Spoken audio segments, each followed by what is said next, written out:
Hands down, the NES had many iconic and celebrated games in its vast library, many of which went on to have sequels on next-generation platforms for years afterwards. Some of the most prolific game franchises still being made and played today had their first installment on the original Nintendo. One of my favorite NES games of all time is Star Tropics. Star Tropics 1 came out in 1990 and stars a teenage protagonist named Mike Jones.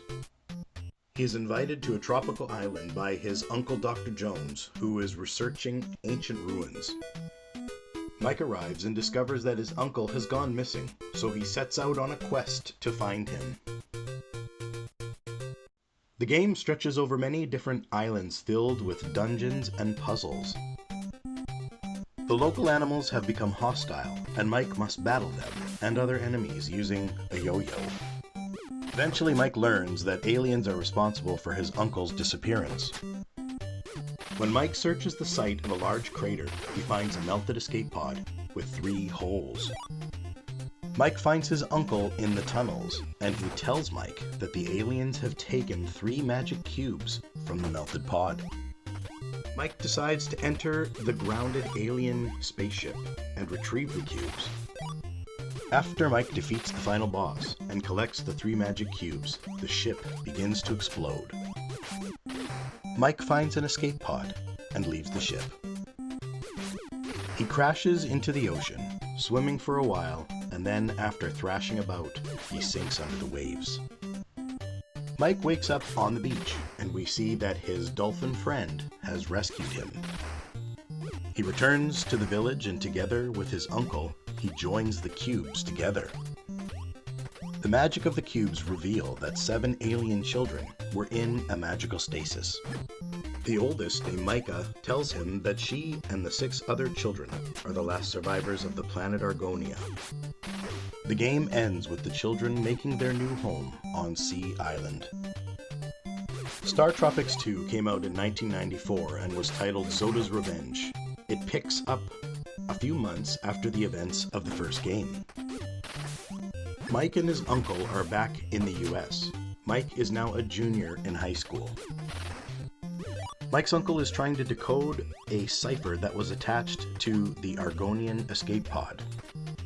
Micah has developed telepathy because video game and contacts Mike. She tells him that her father Hirokon spoke to her in a dream.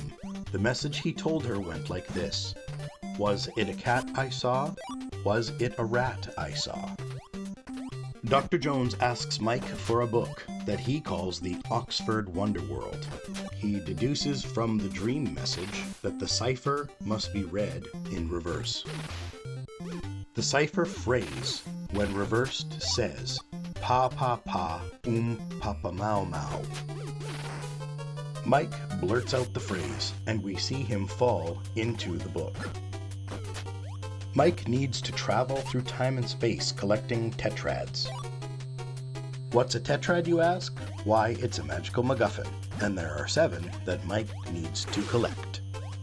Once he's gathered them all and beaten all of the Zoda clones, there are 3 in this game, the pieces are assembled and Hirokon magically appears. Hirokon says he hid his essence in the pieces, waiting for a hero to reassemble them. With that, Hirokon, Micah, and the other 6 children turn into balls of light and fly back to Argonia. With the brief story review over, we can begin our investigation. The first game was pretty basic and straightforward. Your uncle is always in another castle, adventuring ensues, upgrade weapons, beat final boss, insert twist ending, done and done. While the space orphan thing isn't new, it does leave an emotional impact. Your character basically saved an entire race from extinction. Not too shabby for a first adventure. The second game is called Zoda's Revenge, which raises some questions. Did the Prime Invader Zoda not perish when he was defeated at the end of the first game? Going by the title, I guess not. So is he and his clones dead now after the beating they took in Game 2? So here is the list of questions raised by both games that remain unanswered. Number 1. Is Zoda dead? Number 2. Who are these aliens? Number 3. Why are they hunting the children and Hero-Con? Number 4. Where is Zoda and his henchmen from? Number 5. What can Argonian magic do? And number 6.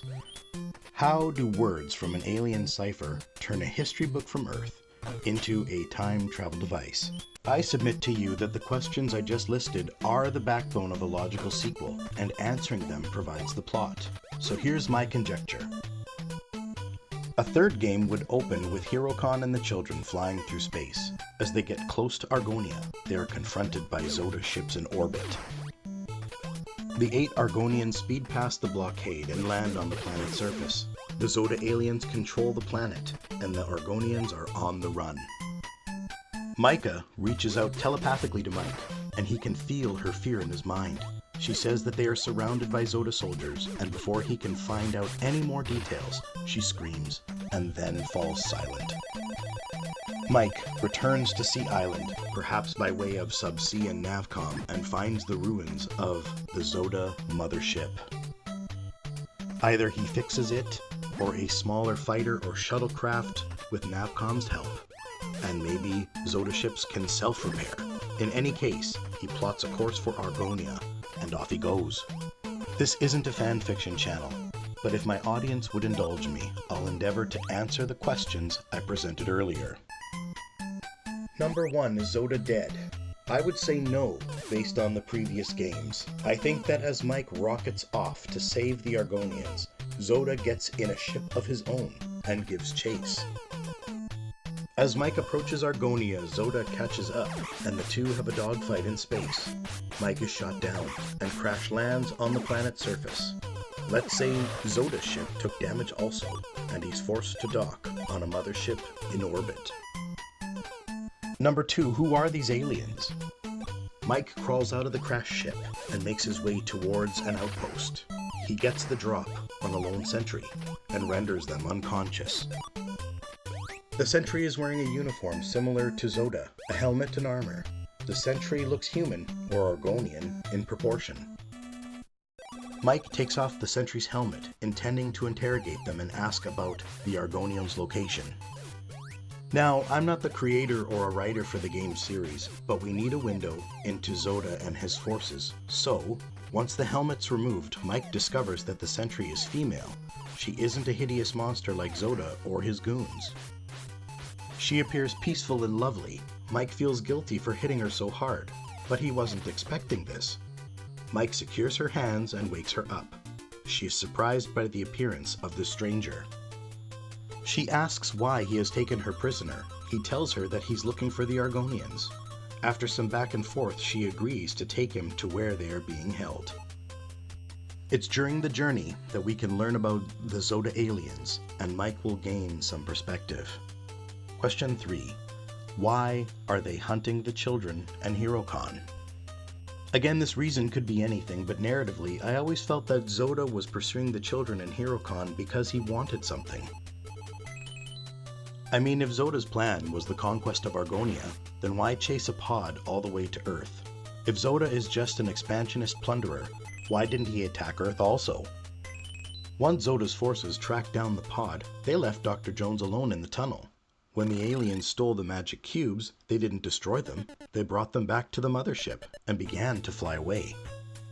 These are more like policing actions, where the prisoners are being taken somewhere for trial or imprisonment. The same goes for Hero-Con. He puts the kids into stasis, puts his essence into 7 Tetrad Horcruxes, and hides them throughout Earth's history. Hero-Con's actions aren't that of a noble king that will sacrifice his life for his people. He's behaving more like an evil wizard, biding his time until he can return.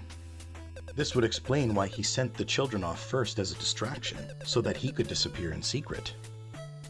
I think there is a good reason to believe that the Zodas attacked Argonia in response to something. Question 4. Where are the Zodas from? The Zodas have spaceships, so they could be from anywhere. In the first game, Zoda uses telepathy to speak into Mike's mind. Mike jams bananas in his ears in an effort to stop the voice. In Game 2, Micah has telepathy, and it seems like Hirokon has it also. It's possible that Zoda and his forces are also Argonian. Perhaps the nature of the conflict was a military coup. Maybe Zoda was the leader of the Argonian military, and for some reason, as yet unknown, he rebelled. I think the reason that Zoda was chasing Hirokon and the children was to obtain the Tetrads. Maybe Zoda can't rule Argonia without the Tetrads, because they control a powerful weapon, or maybe the Argonian people will only follow a leader in possession of them. Question 5. What can Argonian magic do? So we've seen time travel, telepathy, magical stasis, and spaceflight, which begs another question. How did they lose to Zoda's forces? Time travel alone is a great reset button. I suppose the second game showed us that Zoda figured out time travel also, so I guess they would cancel out. But if they can turn into magical light and fly, why did they use escape pods? I don't know. Question 6. How do words from an alien cipher turn a history book from Earth into a time travel device? I guess we would chalk this one up to the Tetrads. Since Hirokon and Merlin, oh yeah, I didn't mention him in my synopsis, but he's in the second game. Hirokon and Merlin had the plan to help Mike when he traveled through time. Merlin gives Mike magical upgrades to his Psycho Blast attack periodically throughout the game. So maybe the magic words are linked to the Tetrads like a magnet, and he's pulled to the one that is found at the earliest point in history. Once he has the Tetrad from that time period, he gets pulled to the next one on the list. The book is maybe more symbolic and has nothing to do with all the magic stuff. Sure, let's go with that. Okay, suggestion time. If a AAA sequel were produced for this IP, then a Mass Effect approach is my vote. I could see Mike getting to know the female sentry. He begins to realize that the conflict on Argonia is very complicated. Maybe he rescues Micah next, and then he has a choice between romancing Micah or the sentry. The endgame could see a showdown between Hirokon and Zoda Prime. Maybe you help Hirokon or Zoda Prime. Maybe you kill them both and become supreme ruler of Argonia. Maybe you decide to marry Micah or the sentry, or if you're a real baller, you marry them both. Oh yeah, did I mention the sentry is the daughter of Zoda Prime? Why? Because romancing two princesses is better than just one, you know. Or you could be a simp and let the chips fall where they may between Hirokon and Zoda. You might decide that both ladies are too noble for you, and that they should marry men from their own people.